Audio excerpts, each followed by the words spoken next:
మే 5, 2026 నాడు మరణించిన నలుగురు రైతులు తనుగుల నాగరాజు గారు గంపలపల్లి, తనుగుల అభిరామ్ గారు వారిది కూడా గంపలపల్లి, గుండారపు వెంకటేష్ గారు కొత్తూరు, నెలికి లచ్చన్న గారు ముత్యంపేట. ఈ నలుగురు రైతులు మరి వారందరి ఆత్మ శాంతించాలని చెప్పి మనస్ఫూర్తిగా మరి మనందరి తరపున కూడా ఆ భగవంతుణ్ణి ప్రార్థిస్తూ ఇవాళ మనందరం కూడా ఇక్కడికి ఎందుకు వచ్చినామో మీ అందరికి తెలుసు. కాంగ్రెస్ తెచ్చిన కరువుతో, కాలం తెచ్చిన కరువుతో కాదు, కాంగ్రెస్ బలవంతంగా మన మీద రుద్దుతున్న కరువుతో రైతాంగం అల్లాడుతున్నా, పంటలు పండక, వేసిన విత్తనాలు మొలకెత్తక, పుట్టెడు దుఃఖం వెంటాడుతున్నా అన్ని దిగముంగికొని ఇక్కడికి తరలి వచ్చిన మా రైతన్నలందరికీ శిరస్సు వంచి హృదయపూర్వకంగా నమస్కారం చేస్తా ఉన్నా. అట్లాగే మీ అందరికీ తెలుసు, మే 5, 2026 నాడు మంచిర్యాలలో జరిగింది రైతు సోదరులకు ఒక మహా విషాదం. ఒకటే నియోజకవర్గంలో ప్రభుత్వం పంటలు కొనకపోతే కొనుగోలు కేంద్రాలలో కాపుగాసి అక్కడే ఉండి ఎక్కడ మా పంట నష్టమవుతుందో అని చెప్పి భయంతోని కదలకుండా ధాన్యాన్ని కాపాడుకునే ప్రయత్నంలో నలుగురు అన్నదాతలు మృత్యువాత పడ్డారు. ప్రభుత్వ నిర్లక్ష్యం వల్ల తెచ్చిన ధాన్యాన్ని 30 రోజులు 60 రోజులు కొనేటోడు దిక్కులేడు, సంచులిచ్చేటోడు దిక్కులేడు.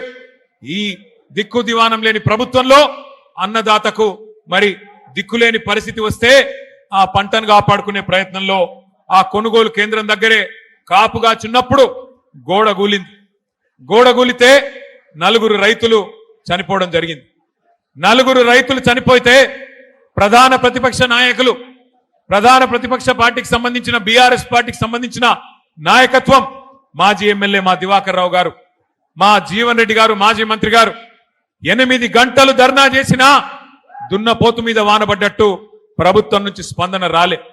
చివరికి ఏదో మొక్కుబడిగా ఒప్పుకున్నారు, చూస్తాం చేస్తాం ఒప్పుకున్నారు. కానీ ఈ రోజు వరకు దాదాపు 2.5 నెలలు గడిచిపోయినా స్పందన లేదు. కనీసం మానవత్వం అనే ఒక ఆలోచన కూడా లేదు. మరి ఈ నలుగురు చనిపోయిన తర్వాత, అర్ధాంతరంగా వారి జీవితాలు ముగిసిపోయిన తర్వాత నాకు దివాకర్ రావు గారు, జీవన్ రెడ్డి గారు కలిసి ఫోన్ చేసినారు.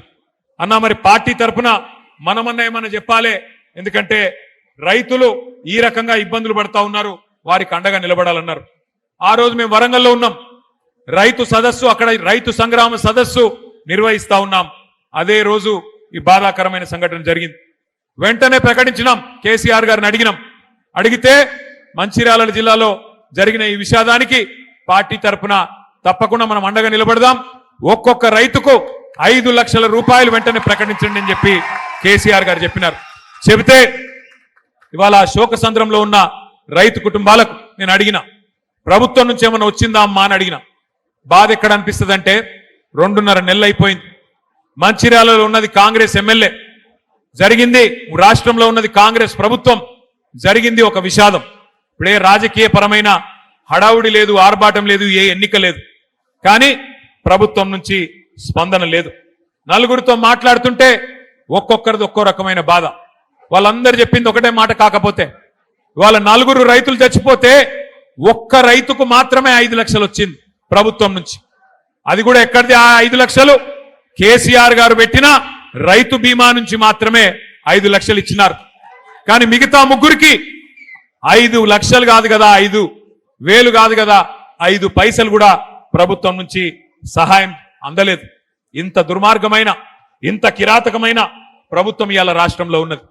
ఒకవైపు యూరియా కష్టాలు, మరొక వైపు కరెంటు కష్టాలు, మరొక వైపు సాగునీటి కోసం తన్లాట. ఇన్ని గండాలు దాటి పంట పండిస్తే మరి రేవంత్ రెడ్డి అనే గండాన్ని మాత్రం రైతులు దాటలేకపోయినారు. ఒకటే రోజు పంటలు కొనక అక్కడే కాపలగాసి చివరికి 4 చచ్చిపోయినా రేవంత్ రెడ్డికి చీమ గుట్టినట్టు కూడా లేదు.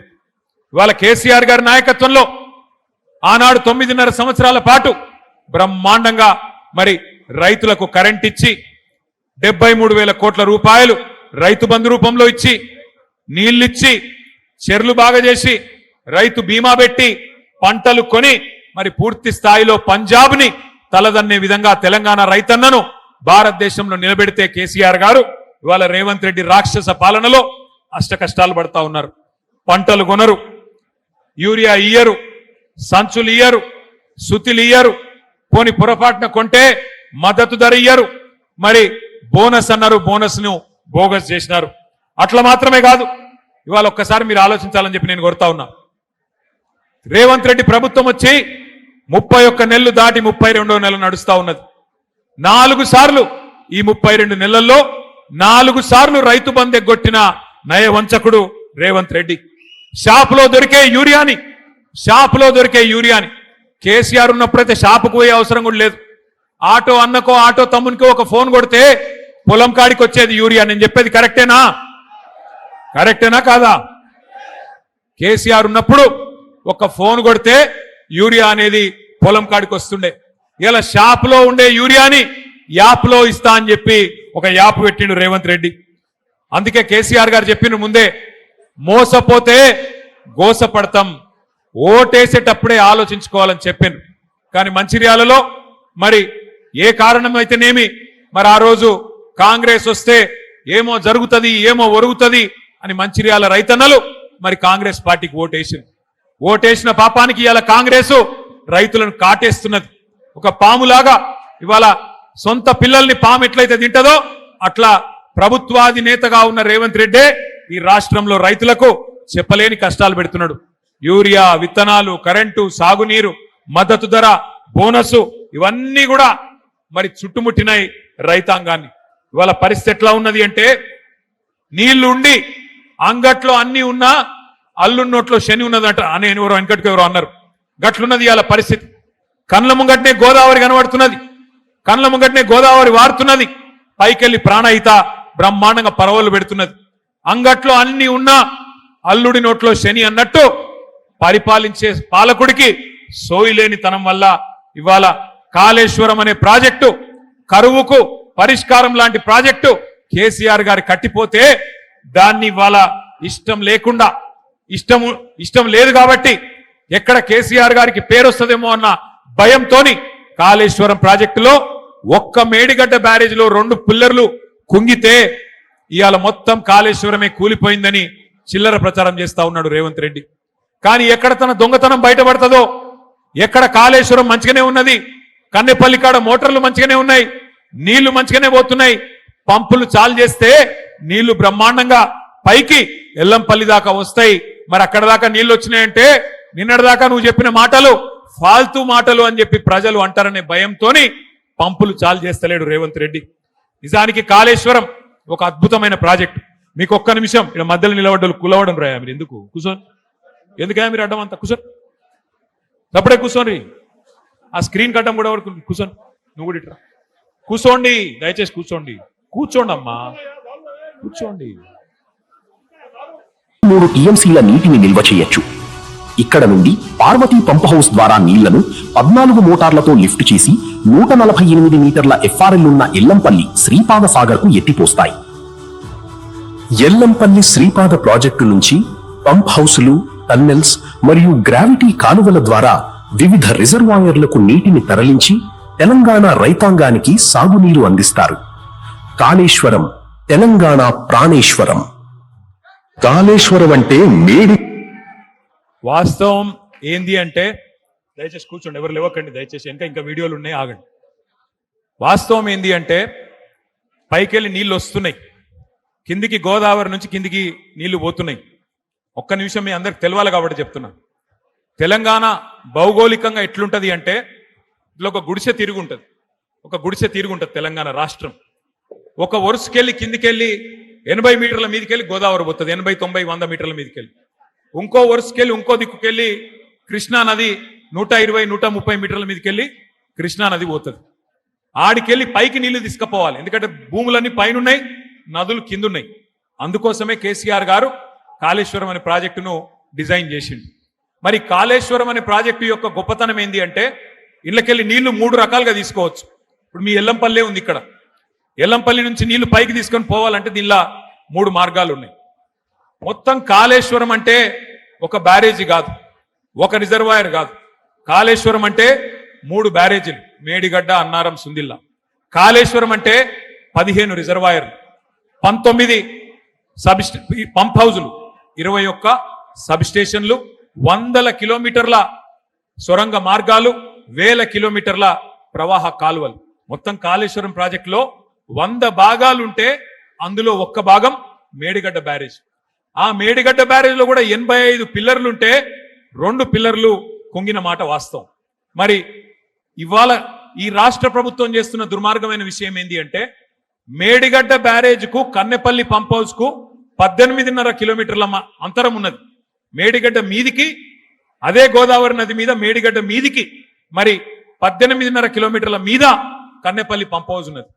అక్కడ కన్నెపల్లి పంప్ హౌస్ కాడ మోటార్లు మంచిగానే ఉన్నాయి, 17 మోటార్లు. మరి ఆడికెళ్ళి 3 టీఎంసీల నీళ్లు రోజుకి ఎత్తిపోయొచ్చు. 3 టీఎంసీల నీళ్ళు అంటే మీరు హైదరాబాద్కి వచ్చినప్పుడు ట్యాంక్ బండ్ చూసే ఉంటారు, హుసేన్ సాగర్లో పట్టేది 1 టీఎంసీ. అంటే రోజుకు 3 హుసేన్ సాగర్లలో పట్టేటన్ని నీళ్లు వీడికెళ్ళి గుంజతందుకు మోటార్లు, అద్భుతమైన బాహుబలి మోటార్లు కేసీఆర్ గారు పెట్టించింది. ఇలా నేనో మీరో చెప్తలేం, రిటైర్డ్ ఇంజనీర్లు చెప్తున్నారు, ఇప్పుడు సర్వీస్ లో ఉన్న ఇంజనీర్లు చెప్తున్నారు. ఏమని చెప్తున్నారు?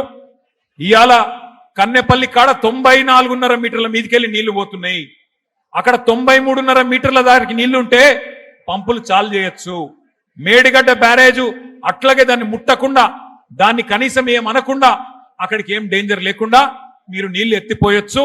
ఒకటేసారి అన్నారం, సుందిల్లా, మేడిగడ్డ దగ్గర ఉన్న 3 పంప్ హౌజులు ఒకటేసారి సైమల్టేనియస్ గా అంటే సమాంతరంగా సమన్వయంతో నడిపితే బ్రహ్మాండంగా ఎల్లంపల్లికి ఎన్ని నీళ్లు కావాలంటే అన్ని నీళ్లు, రోజుకు 3 టీఎంసీల చొప్పున ఎన్ని నీళ్లు కావాలంటే అన్ని నీళ్లు ఎత్తిపోయవచ్చు అని నేను చెప్తలేను, రిటైర్డ్ ఇంజనీర్ల బృందం, శ్యామ్ ప్రసాద్ రెడ్డి గారి బృందం చెప్తున్నది.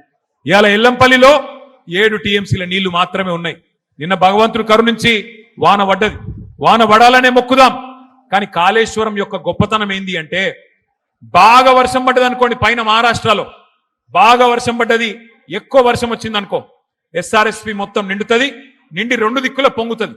ఇటు కడం మీదకెళ్ళి ఎల్లంపల్లికి నీళ్ళు వస్తాయి, ఇంకో దిక్కు వరద కాలువ నుంచి బ్రహ్మాండంగా మనకు డైరెక్ట్ గా మిడ్మానేర్కి నీళ్ళు వస్తాయి. బాగా వర్షం పడితే ఒక మోస్తరుగా వర్షం పడ్డది, సాధారణంగా పడ్డది అనుకో, అప్పుడు కూడా మనం ఇక్కడికి ఎల్లంపల్లి నుంచి ఇట్లా పైకి నీళ్లు లిఫ్ట్ చేసుకోవచ్చు. 2వ మార్గం. 3వ మార్గం, ఎక్కువ వర్షం పడితే ఫ్లడ్ ఫ్లో నుంచి మిడ్మానేర్కి నీళ్లు తీసుకుపోవచ్చు. మామూలుగా వర్షం పడితే ఎల్లంపల్లి నుంచి తీసుకోవచ్చు. ఏ వర్షం లేకపోతే, ఇబ్బంది ఉంటే, కరువు ఉంటే, ఇయాల ఉన్న పరిస్థితి ఉంటే దానికి పరిష్కారమే కాళేశ్వరం దగ్గర, కన్నెపల్లి దగ్గర పంపులు చాలు చేసి నీళ్లు తీసుకున్నందుకే కేసీఆర్ గారు పెట్టిన ఈ ప్రాజెక్టు. అంటే ఈ ప్రాజెక్టు యొక్క గొప్పతనం ఏంది అంటే గది. ఏ పరిస్థితుల్లో కూడా తెలంగాణకు కరువు రాకుండా 500 సంవత్సరాల గోదావరి ప్రవాహం మొత్తం స్టడీ చేసి, అధ్యయనం చేసి, ఎక్కడికి వెళ్ళి నీళ్లు పట్టుకోవచ్చని దేవులాడి అక్కడ కేసీఆర్ గారు ప్రాజెక్టు కట్టిండు. ఇవాళ 2 పిల్లర్లు కుంగిపోతే 32 నెలలైంది రేవంత్ రెడ్డి ప్రభుత్వం వచ్చి.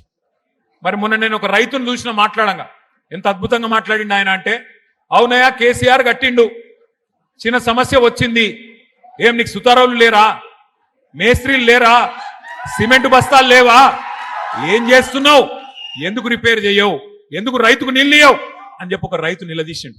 నిజంగా చెప్పాలంటే ముఖ్యమంత్రి మాట్లాడే ఫాల్తూ మాట 1,00,000 కోట్లు కొట్టుకుపోయినాయి అంటాడు. వాస్తవం ఏంది? 2 పిల్లర్లు కుంగినాయి. ఆ బ్లాక్ ఒక్కటి రిపేర్ చేస్తే కూడా మొత్తం మేడిగడ్డ బరాజ్కైన ఖర్చే 4,000 కోట్లు. ఆ బ్లాక్ 7 ఏదైతే రిపేర్ చేయాలనో అదొక్కటి రిపేర్ చేయాలంటే ఒక 400 కోట్లు కావాలి. ఆ 400 కోట్లు కూడా మన ప్రభుత్వ పైసలు అవసరం లేదు. ఎల్ఎన్టీ అనే కంపెనీ మేమే కడతాం, మేమే పెడతాం, మీ పైసనే వద్దు అని ఉత్తరం రాస్తే కూడా ఈ మూర్ఖపు ముఖ్యమంత్రి ఎక్కడ మళ్ళా నేను ఇన్ని రోజులు చేసిన ప్రచారం, రాహుల్ గాంధీని తీసుకొచ్చి చూపెట్టిన సినిమా నేను దొంగనని మళ్ళా దొరికిపోతా అని చెప్పి ఆ ఎల్ఎన్టీ కంపెనీని కూడా బెదిరించి చెలగొట్టిండు తప్ప 32 నెలలే దాన్ని ముడతలేడు. ఇవాళ ఎందుకు వచ్చింది? కాంగ్రెస్ తెచ్చిన కరువు అని నేను ఎందుకంటున్నా, గోదావరిలో నీళ్లుండి ఎల్లంపల్లికి నీళ్లు దాసుకురాలని, నీళ్లు ఎత్తిపోయలేని అసమర్థ ప్రభుత్వం, కావాలని నీళ్లు ఎత్తకుండా ఇలా రైతులను సతాయిస్తున్న మూర్ఖపు ప్రభుత్వం ఉన్నది. కాబట్టే ఇది కాలం తెచ్చిన కరువు కాదు, కాంగ్రెస్ తెచ్చిన కరువు అని చెప్పి నేను అంటా ఉన్నా. అర్థం చేసుకోమని చెప్పి నేను కొడతా ఉన్నా. నీళ్లు లేవంటాడు మొదలు. కన్నెపల్లి దగ్గర నీళ్ళు ఎక్కడున్నాయి అంటే మేము అందరం పోయినాం. నేను, ప్రశాంత్ రెడ్డి గారు, జీవన్ రెడ్డి గారు, మా ఈశ్వరన్న, మొత్తం అందరం ఎమ్మెల్యేలు, కోవ లక్ష్మక్క అందరం కలిసి, మా జోగు రామన్న అందరం కలిసి పోయినాం. పోయి చూపెట్టినాం, నీళ్లు లేవా, ఇక్కడ కనబడతలేవా, రోజుకు 9 టీఎంసీల నీళ్లు కిందికి పోతా ఉన్నాయి, రోజుకు 3 ఎత్తిపోయొచ్చు పైకి, ఎందుకు ఎత్తుతలేవు, కింద మీ గురువు గారు చంద్రబాబు ఎత్తుతుండు కదా, నీకేం పుట్టింది రోగం అంటే లేదు, ఉలుకు లేదు. ఒక రోజేమో నీళ్లు లేవు అంటాడు, రెండో రోజేమో ఇంకో కథ పెట్టిండు, వాడెవడో చెప్పిండు ఎన్డీఎస్సీ అని చెప్పిండు, వాడు చెప్పిండు నేను ఎత్తిపోయా అంటాడు. నేను అది కూడా అడిగిన, ఇప్పుడు ఎన్డీఎస్సీ ఎక్కడన్నా చెప్పిందా కన్నెపల్లి కాడ నీళ్లు తీసుకోవద్దని చెప్పిందా? పైన అన్నారం మంచిగానే ఉంది, సుందిల్ల మంచిగానే ఉంది, నీ ప్రభుత్వం వచ్చినాకనే అక్కడ గ్రౌటింగ్ వర్క్ కూడా చేసిండ్రు, 2 బ్యారేజీలు మంచిగానే ఉన్నాయని ఇంజనీర్లు చెప్తున్నారు. ఏం రోగం అయ్యా నీకు, కిందికి గలగలా గోదావరి ఏపీకి తరలిపోతున్నది, అక్కడ పట్టిసీమ లిఫ్ట్ నడుస్తూనే ఉన్నది, నీకేం రోగం అయ్యా రేవంత్ రెడ్డి అంటే మళ్ళా ఇంకేదో పిచ్చి మాటలు మాట్లాడతాడు. మీరు చూస్తున్నారు ఏం మాట్లాడుతుండో. ఎట్లనయ్యా ముఖ్యమంత్రి గారు, మరి నీళ్ల సంగతి ఏంది, కరువు వచ్చింది కదా అంటే రక్తం రక్తం రక్తం జల్లుండ్రి బీఆర్ఎస్ వాళ్ళది, చల్లితే పంటలు వండుతాయి అని మాట్లాడిండు. మా ప్రశాంత్ రెడ్డి అన్నకు తిక్క ఉట్టింది, నిజంగా రక్తం జల్లమంటావా నా కొడక అని చెప్పి, ఇగో తీసుకోరా పోయి రక్తం అని చెప్పి రక్తం కూడా ఇచ్చిండు. రక్తం ఇచ్చి ఇగో తీసుకొని మాకు పొలాలకు నీళ్ళు, రైతులకైతే నీళ్ళు అని చెప్పి మన నాయకులు బయలుదేరితే ఇక ముఖ్యమంత్రికి ఫ్రస్ట్రేషన్ పెరిగిపోయింది. ఆయనకు తెలిసినవి 2 ఓట్లు తిట్లు. అయితే ఓట్లు పెడతాడు, దొంగ ఓట్లు, లేదంటే తిట్లు తిడతాడు, బూతులు తిడతాడు. 32 నెలల ఏం చేసినామని నేను అడుగుతా ఉన్నా. కేసీఆర్ గారు 10 ఏళ్ల పాటు బ్రహ్మాండంగా నీళ్ళు ఇచ్చిండు. నేను అడుగుతున్నా, ఏమైనా మాట్లాడితే ఒకటే చిల్లర మాట మాట్లాడతాడు. ఏమంటాడు, ఏ జాతి నీది ఏం జాతి? నేను చెప్తున్నా రేవంత్ రెడ్డి, ఏ జాతో కూడా నీకు చెప్పాల్సిన టైం వచ్చింది.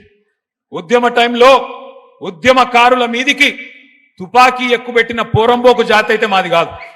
ఉద్యమకారుల మీదికి తుపాకీ తీసుకొని వచ్చిన పోరంబోకు జాతి అయితే మాది కాదు. వలస పాలకుల సంఖ నాకుతూ సమైక్యవాదుల సంచులు మోసిన దగుల్బాజీ జాతి మాది కాదు. తెలంగాణ తొలి ప్రభుత్వాన్ని 50 లక్షల రూపాయలతో ఒక ఎమ్మెల్యేను కొనుగోలు చేసి దొరికిపోయిన లుచ్చా జాతి అయితే మాది కాదు. తెలంగాణ సాగునీటి ప్రాజెక్టుల మీద 100ల కొద్ది కేసులు వేసి ఆపాలను చూసిన దివానగాళ్ల బ్యాచ్ అయితే మాది కాదు. అబద్ధాలు, విద్వేషాలు, బూతులతో ప్రజల్ని రెచ్చగొట్టి బతికిన చిల్లర జాతి మాది కాదు. ప్రాజెక్టులను బాంబులతో పేల్చేసే అధమ జాతి మాది కాదు. నీళ్లున్నా ఇచ్చే వ్యవస్థ ఉన్నా జనాలకు అందించలేని అసమర్థ జాతి కాదు మాది రేవంత్ రెడ్డి. ఉద్యోగాలు అడిగితే ఎండ్రిందాగుమని, బాయిల దుంకుమని, నీళ్లు అడిగితే రక్తం జల్లుకొమ్మని రాక్షస జాతి మాటలు మాట్లాడే జాతి మాది కాదు. అన్ని బాగు చేసి అప్పజెప్పినా ప్రజారంజకంగా పరిపాలించకుండా వానికి వీనికి మూటలు మోసి జనాలను హింసించే రాక్షస నికృష్ట జాతి మాది కాదు. తెలంగాణలో ఉన్నాయి 2 జాతులు. ఒకటి తెలంగాణను ప్రేమించే జాతి, రెండోది రాష్ట్రానికి ద్రోహం చేసే జాతి. ఎవడిది ఏ జాతో తెలంగాణ ప్రజలకు బాగా తెలుసు. ఎవరు తెలంగాణ తెచ్చిండ్రో, ఎవరు తెలంగాణను ఇవాళ వంచిస్తున్నాడో, ఎవడు తెలంగాణకు అన్యాయం చేస్తున్నాడో అందరికీ తెలుసు. నేను ఒక్క మాట దయచేసి మీరు ఆలోచించాలని చెప్పి నేను కోరుతా ఉన్నా. ఈయనకు బుద్ధి వస్తలేదు రేవంత్ రెడ్డికి. ఇవాళ రైతులు చచ్చిపోయినా మంచిర్యాల జిల్లాలో సోయి లేదు. రైతులు రోడ్లెక్కి ధర్నా చేసినా పంటలు కొనుమని బుద్ధి లేదు, ఆయనకు తెలివి రాదు. అట్లాగే ఇవాళ చివరికి సూర్యాపేట జిల్లాలో గిరిజన రైతులు రక్తం జల్లిండ్రు పోయి. రేవంత్ రెడ్డి చెప్తుండు కదా, పంట పొలాల మీద రక్తం జల్లుమంటుండు కదా, మేము రక్తం జల్లుతామని రక్తం జల్లితే కూడా ఈ ముఖ్యమంత్రి మనసు కరుగుతలేదు. అట్లాంటి పరిస్థితి ఇవాళ రాష్ట్రంలో ఉన్నది. 4 సార్లు రైతు బంధే కొట్టిండి, ఇప్పటికి 4 సార్లు. ఒక్కసారి దయచేసి నేను మీకు గుర్తు చేయదలుచుకున్నా. ఆ రోజు ఏం చెప్పిండు రాహుల్ గాంధీ అంటే, ఆయన వచ్చిండు వరంగల్కు, వచ్చి ఏం డైలాగులు కొట్టిండు, మా కాంగ్రెస్ గుద్దుండ్రి మంచిర్యాలలో, మీకు ఇది చేస్తాం అది చేస్తాం అని రైతులకు ఏమేం కళ్ళబొల్లి కబుర్లు చెప్పిండో ఒక్కసారి మీరు చూడాలని చెప్పి కొడతా ఉన్నా. ఆ వీడియో ప్లే చేయాలని చెప్పి మనోళ్ళని కొడతా ఉన్నా.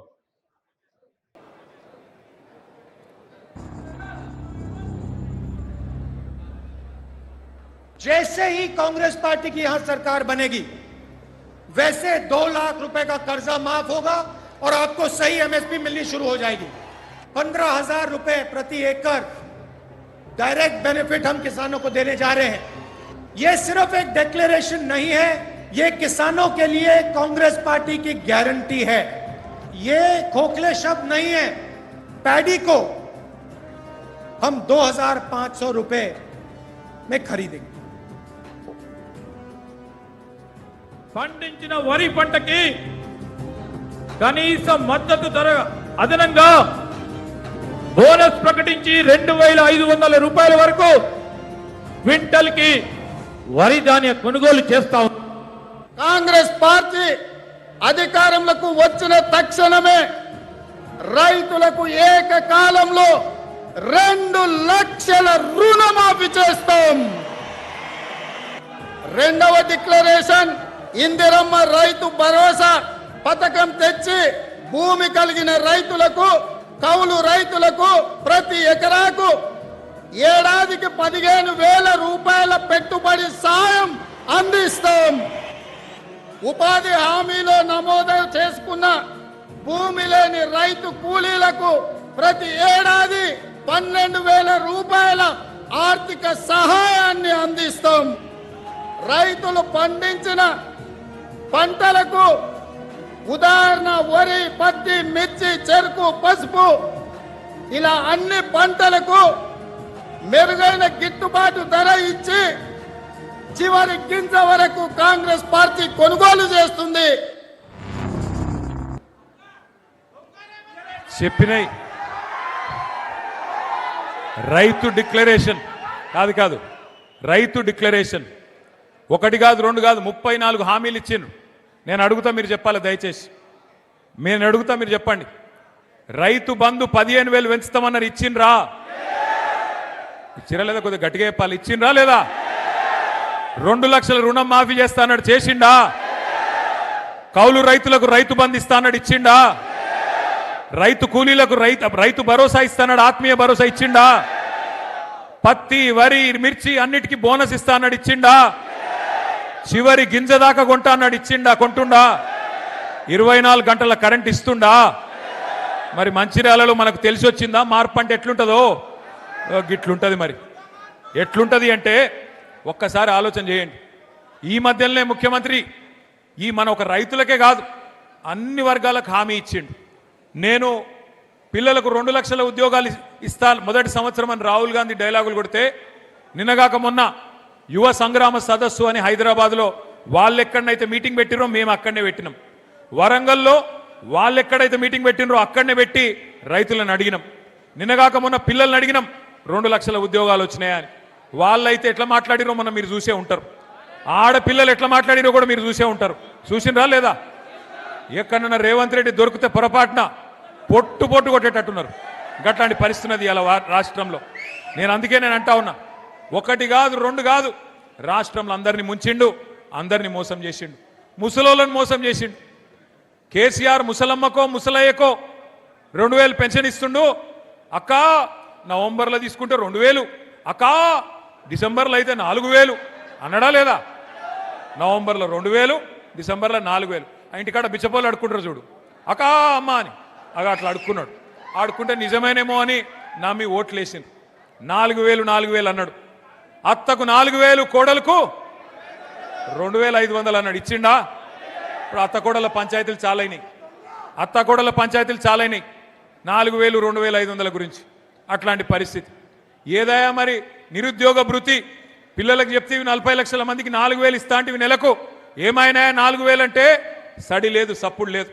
రైతులకు 15,000 ఏమా ఇస్తానో ఏడవైంది అంటే మాట్లాడాడు. కౌలు రైతుల సంగతి ఏందే, బాగా నరికితివి కదా అంటే మాట్లాడాడు. రైతు కూలీలు, పొలం లేనోళ్ళు వాళ్ళ సంగతి ఏంది, వాళ్ళకు కూడా చెప్తివి కదా నెలకు 1,000 రూపాయలని, వాళ్ళ సంగతి ఏంటంటే కుయ్యి లేదు, కయ్యి లేదు. ఈ మధ్యన కొత్త రాగం నేర్చుకున్నాడు ఒకటి రేవంత్ రెడ్డి. ఏమంటుండరికేనా, ఎంత కండలు తిరిగిన పైల్వానైనా 3 నెలలనే పిల్లలు పుట్టిస్తాడే. 3 నెలల పిల్లలు పుట్టరు అనేది మనకు ముఖ్యమంత్రి గారు చెప్పారన్నట. సరే మాకు తెలియకపాయే, మాకు పెళ్ళిళ్ళు కాలేదు, మాకు పిల్లలు లేరు, మాకు తెలియదా. సరే రేవంత్ రెడ్డి నువ్వు చెప్పింది కరెక్టే అనుకుందాం. 3 నెలల పిల్లలు పుట్టరు కరెక్టే. మరి 32 నెలల పిల్లలు పుట్టకపోతే నిన్నేమని పిలవాలే? ఏమనాలి? నిన్ను శాతగానుడు అనాలనా? ఏమనాలి? నేనేమనలేదురా భయ్, మీరే అంటారు. నేను ఒక్కటే అంటున్నా, ఈ బట్టెవాజ్ ముఖ్యమంత్రి, ఈ దగాకోర్ కాంగ్రెస్ వీళ్ళను ఉరికిచ్చి కొడితే తప్ప మంచిర్యాలలో రేపు మనకు మళ్ళీ రైతు ప్రభుత్వం రాదు. గుర్తుపెట్టుకోండి, తెలంగాణలో మళ్ళీ రైతు ముఖంలో చిరునవ్వు చూడాలి అంటే, తెలంగాణలో మళ్ళీ రైతన్న కళ్ళల్లో ఆనందం చూడాలి అంటే, తెలంగాణలో ఏ రైతు చనిపోయినా, ఏ రైతు మరి కుటుంబానికి ఏమైనా ఒక పెద్దన్నలాగా కేసీఆర్ గారు మళ్ళీ తిరిగి వస్తే తప్ప ఈ రాష్ట్రంలో మళ్ళీ మంచి రోజులు రావు. అందుకే దయచేసి నేను చెప్పేది మీ అందరితో ఒకటే, 30 నెలలు గోసబడ్డాం, 31 నెలలు గోసబడ్డాం, ఇంకా మిగిలింది 29 నెలలు మాత్రమే.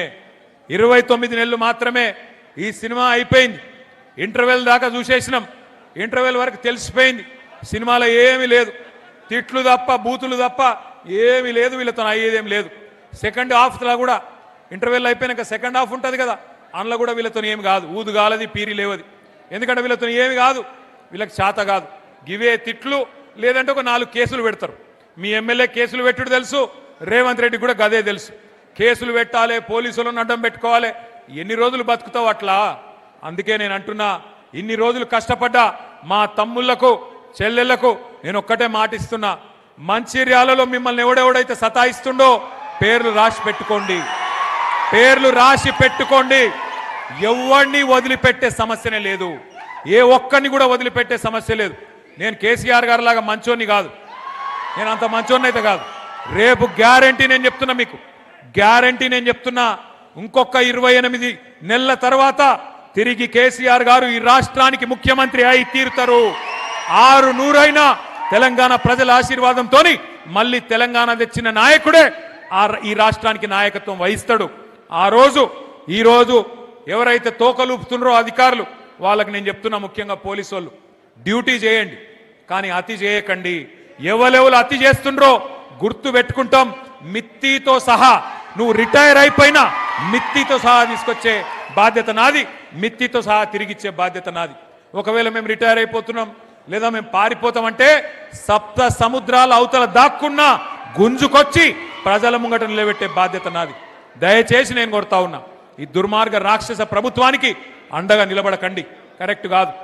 ఇవాళ ఉండే ఎమ్మెల్యే ఇవాళ ఉంటాడు, రేపు పోతాడు, కానీ ప్రజలు ఇక్కడనే ఉంటారు, రైతులు ఇక్కడనే ఉంటారు, మా తమ్ముళ్ళు ఇక్కడనే ఉంటారు, పోరాటం ఒడిచిపోదు.